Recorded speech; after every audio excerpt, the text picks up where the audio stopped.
میری امت کے 2 لشکر ایسے ہوں گے جنہیں اللہ نے آگ سے نجات دے دی ہے، پہلے ہی سے ڈکلیئرڈ ہے۔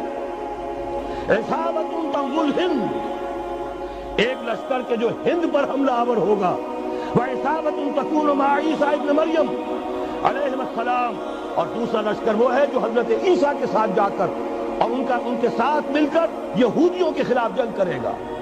میں اس حدیث کا جو مطلب سمجھتا ہوں اللہ عالم، یہ اسی علاقے میں جب انقلاب آ جائے گا، یہ علاقہ خراسان اور پاکستان، جب یہاں نظام خلافت قائم ہوگا، یہاں سے اسلام کی توسیع ہوگی، اور یہاں سے جانب مشرق ہند اور جانب مغرب یہ جو یہودیوں کا سیلاب آ رہا ہے، ان دونوں کا مقابلہ کرنے کے لیے انشاءاللہ العزیز، ورنہ یہ عصابتان جو ہے ایک حدیث میں جمع کرنے کی کوئی اور حکمت ہو نہیں سکتی، ورنہ تو ہندوستان سے کئی لشکر آئے ہیں، لیکن یہ کہ در حقیقت اسی وقت جبکہ عالم عرب میں وہ بھٹی دہکے گی، اسی وقت یہاں انقلاب آ چکا ہوگا، ایک طرف یہاں سے مدد کے لیے لشکر جائیں گے کہ جو مسلمان عرب جو ہیں ان کی مدد کریں گے، حضرت مہدی کے جھنڈے تلے لڑیں گے، حضرت مہدی کی حکومت کو مستحکم کریں گے، یؤتمون للمہدی، دوسری طرف وہ ہندوستان کی طرف پیش قدمی کریں گے، اور یہیں سے جیسے اس وقت سیلاب نکلا تھا جزیرہ نما عرب سے،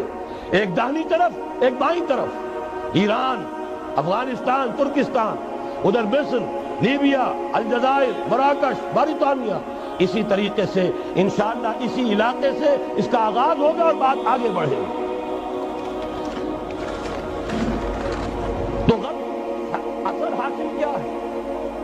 یہ ہونا ہے، پچھلے آثار ثابت کر رہے ہیں کہ ہونا ہے، حضور کی احادیث بتا رہی ہے کہ یہیں سے ہونا ہے، ہوا صرف یہ ہے ہم بھٹک گئے، ہمیں اپنی منزل یاد نہ رہی۔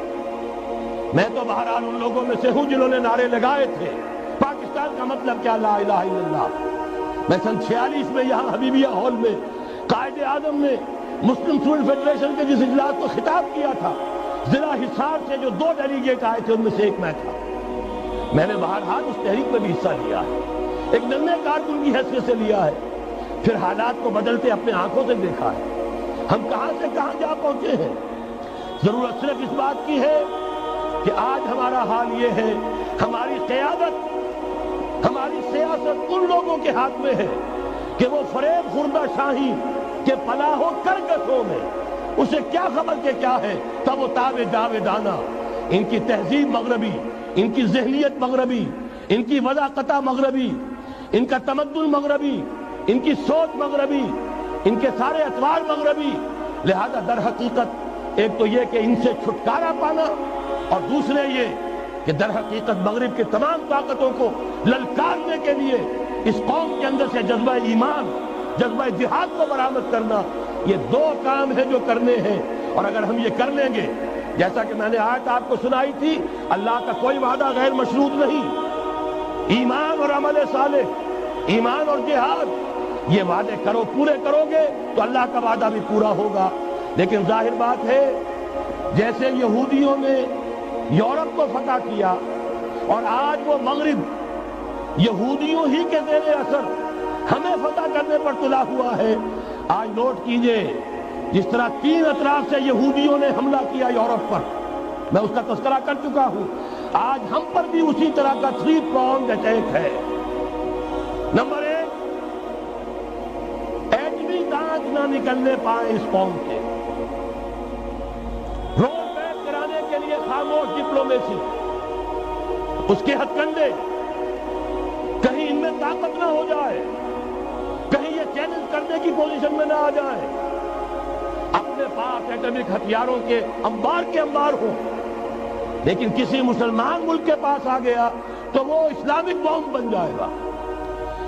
اگر وہ اسرائیل کے پاس ہیں کوئی حرج نہیں، لیکن پاکستان کے پاس کسی صورت میں ہتھیار نہیں ہونا چاہیے۔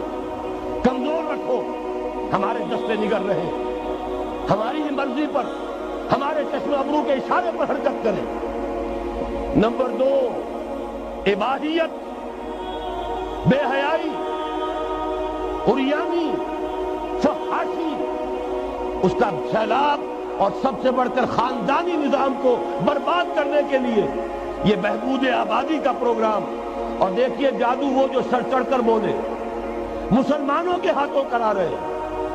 قاہرہ میں کانفرنس کرائی ہے ایک مسلمان ملک میں، اور یہ کہ اس کو آرگنائز کرنے والی ایک پاکستانی مسلمان عورت۔ یہ ہے در حقیقت کہ وہ لوگ اگر کرنا بھی چاہتے ہیں تو اس کا الزام بھی براہ راست اپنے اوپر نہیں، بلکہ یہ کہ خود کوئی مسلمان ہو تو یہ کام کرے۔ اب جو سیلاب آئے گا جس کے لیے مدد بھی دی جا رہی ہے، اس سے ہمارے سارے بندے حیا ٹوٹ کر رہ جائیں گے، خاندانی نظام گرم گرم ہو کر رہ جائے گا۔ جو ابھی تک اللہ کا شکر ہے کہ ہمارے ملک کے اندر انٹیکٹ ہے کچھ اوپر کا طبقہ جو بالکل ہی مغربی تہذیب میں رنگا گیا ہے، ورنہ ہمارے ہاں خاندان کا نظام ابھی انٹیکٹ ہے۔ لیکن یہ کہ یہ سیلاب بھی بڑی شدت سے آ رہا ہے، یہ چیزیں بیک وقت کیوں ہو رہی ہیں؟ اور تیسرا اور سب سے زیادہ سٹل وار، سب سے زیادہ یوں سمجھیے کہ جو لطیف، جو کہ ایک طرح کا احسان جتایا جا رہا ہے، ڈالروں کی اب یلغار۔ اب یہاں پر امریکی سرمایہ، ڈالر چاہے مشرق سے آئے چاہے مغرب سے آئے، وہ یہودیوں کا اعلی کار ہے۔ آپ نے اگر $1 نوٹ کا اگر کبھی نقشہ دیکھا ہو، اس کے اوپر جو سگنیا بنا ہوا ہے، جو نشان ہے، وہ کیا ہے؟ پیرامڈ، احرام مصر۔ یہ کن کے لیے اہمیت رکھتے ہیں؟ ہزارہا یہودیوں کا خون اور ان کی ہڈیاں ان پیرامڈز کے تلے دبی ہوئی۔ جب یہ احرام بنائے گئے تھے، یہ یہودی وہاں غلامی کے دور میں تھے، بیگار ان سے لی جا رہی تھی۔ بڑے بڑے پتھر جب گرتے تھے تو پسنے والے یہودی ہوتے تھے۔ یہ ان کی اپنی جیسے ہولوکاسٹ، جیسے انہوں نے اس کو اپنا سمبل بنایا ہوا ہے، اسی طریقے سے پیرامڈ، مصر کا پیرامڈ، یہ گویا کہ ان کے اس زوال کا ایک نشان ہے، اور اس پر ایک آنکھ بنی ہوئی ہے، ایک آنکھ، کانے دجال کی آنکھ، وہ دیکھ رہی ہے۔ عجیب ہے یہ سمبل۔ نیچے لکھا ہوا ہے نووس آرڈو سکلورم، اور یہ در حقیقت 1776 جو نیچے لکھا ہوا ہے وہ رومن حروف کے اندر یہ 1776 ہے، جو میں بتا چکا ہوں آرڈر آف الومناٹی وساپ نے قائم کیا تھا۔ عام دنیا یہ سمجھتی ہے کہ شاید یہ امریکہ کا یوم آزادی ہے، سند آزادی ہے۔ 1 مئی اس آرڈر آف الومناٹی کی تاسیس 1 مئی کو ہوئی ہے۔ یہ 1 مئی جو منایا جاتا ہے، دھوکہ یہ دیا گیا ہے کہ یہ شکاگو کے جو مزدور ہیں ان کی یادگار ہے۔ حقیقت میں یہ 1 مئی اور 1776 آرڈر آف دی الومناٹی کی تاسیس کی تاریخ ہے۔ یہ تمام معاملہ سمجھ لیجئے۔ ڈالر در حقیقت، ہم نے ابھی تازہ ندائے خلافت میں نعیم صدیقی صاحب کی نظم شائع کی، 45 برس بلکہ شاید اس سے بھی زیادہ عرصے کی پرانی نظم ہے جو ہم نے شائع کی ہے۔ ڈالر میرے اس دیش کو ناپاک نہ کرنا، اور میں تو انہیں داد دیتا ہوں جو کچھ انہوں نے، شاعر کہتے ہیں اس کو جو صاحب شعور ہے، اس صاحب شعور نے جو مشاہدہ کیا ہے کہ ڈالر آئے گا تو کیا آئے گا ہمارے ہاں، اس کی پوری داستان اس تازہ ندائے خلافت میں ہم نے نہ معلوم کہاں سے اس کو کھود کر نکلوایا ہے۔ ہم ان کا احسان مانتے ہیں کہ انہوں نے اپنی یہ پرانی نظم، اب ان کی جماعت تو سب بھول بھال گئی ان چیزوں کو، اسی لیے وہ اسے تج کر باہر بھی اب آ گئے۔ بہرحال ہمیں تو ان کی ایک ایک چیز جو ہے، مجھے تو وہ شعر آج کا اگر آپ نے جنگ کا میرا کالم پڑھا ہو، میری تو فکر کے اندر رچ بس گیا ہے۔ پاکستان کے بارے میں جب کہا تھا، اے آندھیوں سنبھل کے چلو اس دیار میں، امید کے چراغ جلائے ہوئے ہیں ہم، ہماری امیدوں کے چراغ ہے یہ، اسلام کا گہوارہ بننے والی ملک ہے یہ، اس کو ہم نے قائم کیا تھا اسلام کے لیے، یہ آندھیاں نہ چلیں، اس ملک کو ہم نے اسلام کے چراغ جو ہے ہم نے اس میں روشن کیے ہوئے ہیں۔ اے آندھیوں سنبھل کے چلو اس دیار میں، امید کے چراغ جلائے ہوئے ہیں۔ بہرحال یہ تیسرا سیلاب ہے، ننگی سرمایہ داری، جس کی پھر لعنتیں ہوتی ہیں، ایک طرف فقر، ایک طرف احتیاج، ایک طرف بھوک، ایک طرف دولت کے انبار۔ پہلے بھی ہمارے ہاں فرق کم نہیں ہے، لیکن اب جو ہوگا، اگر یہ بات پوری ہو گئی تو ننگی سرمایہ داری، اور سرمایہ داری ہی در حقیقت یہود کا سب سے بڑا ہتھ کنڈا ہے۔ یہ بینکنگ کا نظام، یہ سارا کا سارا سودی نظام، یہ IMF، یہ ورلڈ بینک، یہی تو ان کے سب سے بڑے ادارے ہیں۔ تو واقعہ یہ ہے کہ تین طرف سے ہم پر حملہ ہو رہا ہے، اور یہ سود کے بارے میں کیا کہا تھا اقبال نے؟ الربا زائد فتن، اس سود کے ام الخبائث کے پیٹ سے سوائے فتنوں کے اور کیا برآمد ہو سکتا ہے؟